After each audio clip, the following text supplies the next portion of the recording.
What up, y'all, man? Thanks for watching another video on Live to Drive. Alright, you already know who it is. It's your boy K.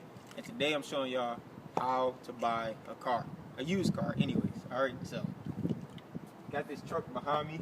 I'm gonna use this as my example. Okay? So you can use this video low key for like buying a car anywhere. So Craigslist, a dealership, your best friend, whatever. You know what I'm saying? So first thing you should do when you go to the car, so if you have the car right here in front of you, just look at the exterior, okay? So, all right, so we're about to go over some things to look at on the exterior.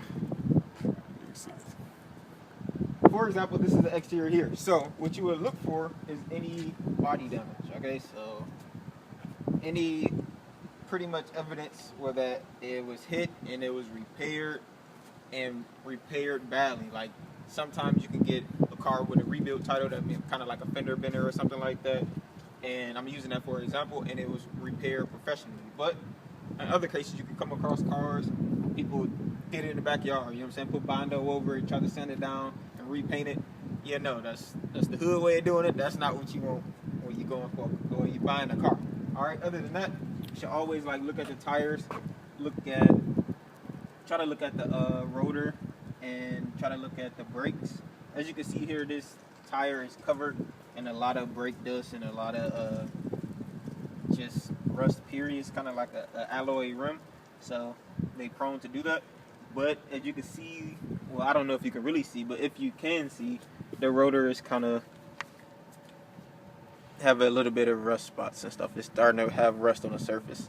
So pretty much you're going to need brakes, or you're going to need to get those resurfaced, so it's going to cost just a little bit of money for the brake job. Alright, so then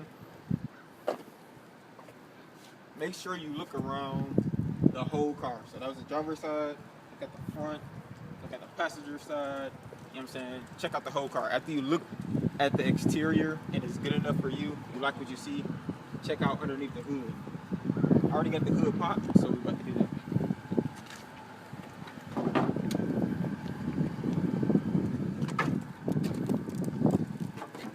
Alright, cool. So now that we got the hood pop, what you're looking for under here before you even start it, first you want to check all your fluids. So you would check, well, make sure you do this with the engine code, especially for the antifreeze. You don't want to open this up when the engine was running or you just got done driving. So you want to check all your fluids. This is the coolant. Check your coolant. Open this. Help.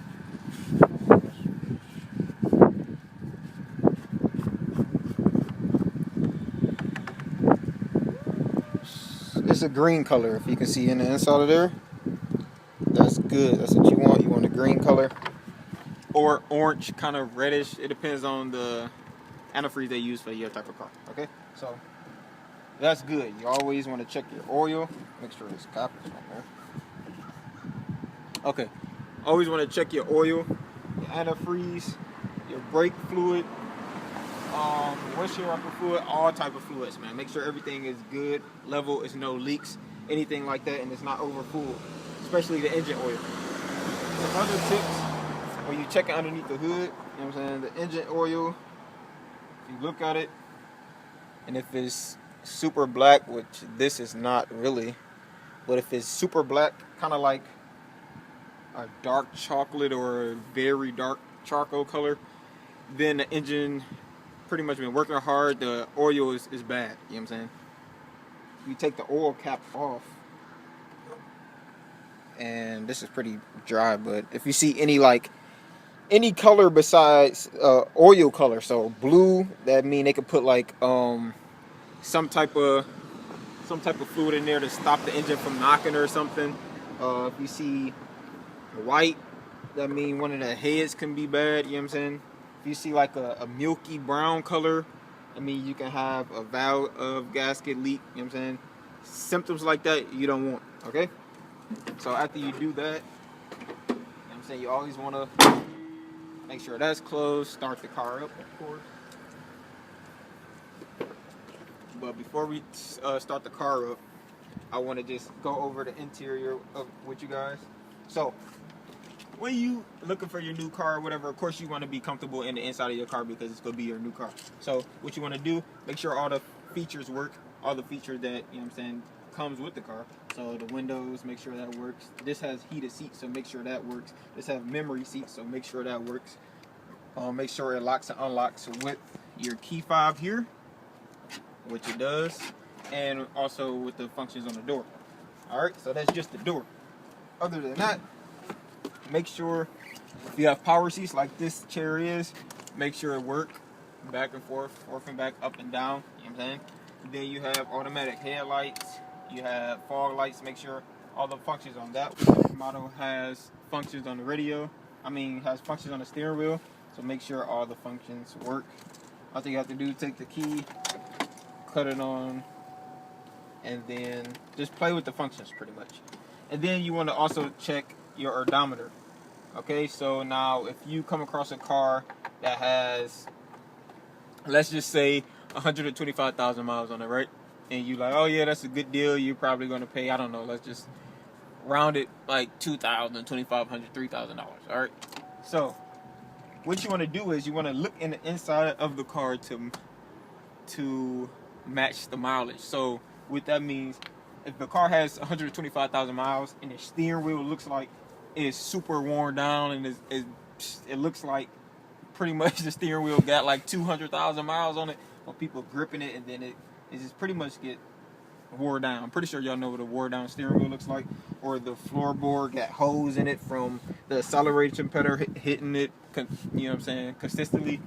Then those are clear signs that, you know what I'm saying, the mileage on the car pretty much been rolled back, and it's not 125,000 miles. It's most definitely probably like 200,000 miles on the actual car. So, like I said, just make sure all the functions work. 4x4 radio, moon roof, make sure all that stuff works. So you go over the interior. Well, also check out your seats and stuff too. Make sure it's not any like rips and leathers and all that stuff. Just make sure the car is comfortable and you like it enough in the interior. Of course, some cars are gonna have, issues, but if it's durable for you, then that's the go.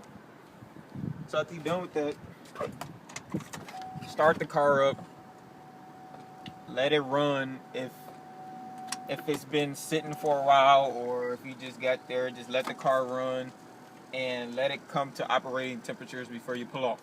So this is a trick that I'm going to give to you guys. So what I do, start the car, let it run to operating temperature, so it's just idling, it's just there, I'm not driving it yet. Once it get to operation temperature, I pretty much hop in it and I drive it. Now, I know most people out here, bro, they go for a test drive, they literally go around the corner or go up and down in the complex, and they think, oh yeah, the car drives good. Yeah, no, that's not how you test drive cars. You do not test drive a car like that. You pretty much just jipping yourself, okay? So this is what you should do. Hop in the car, go for a test drive, a real test drive. And on that test drive, beat the shit out of the car. Like, it's a machine. If it's good condition, it will handle it, okay? So beat it to death, pretty much. Go up and down all the streets. But I'm not saying break any, laws or whatever. But go up and down all the streets. Get on the freeway. Get off the freeway. Drive around for a while. Probably like 15, 20 minutes. Get the feel of the car. Make sure it's not going to overheat. Do some hard braking tests. Make sure the brakes is good. And what else some other tests you can do? I don't know. Just drive the car pretty good. Then once you bring it back and you come into the location, wherever you picked it up from, leave it running. Leave it running for probably like 15, 20 minutes.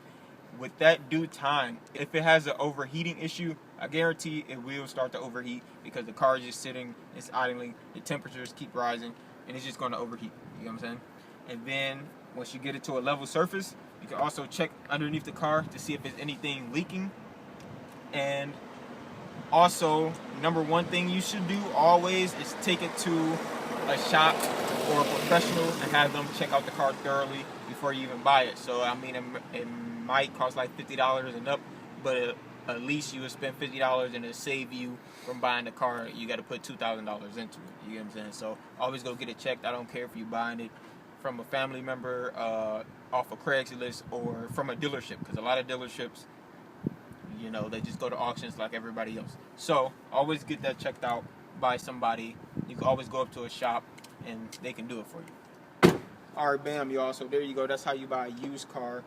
And if you want me to go over how to actually do the money transaction for a used car, just comment down below. I might upload that video for y'all next time. And don't forget to hit that subscribe button, smash that like button, and I'm going to see y'all next video. I'm out. It's a wrap.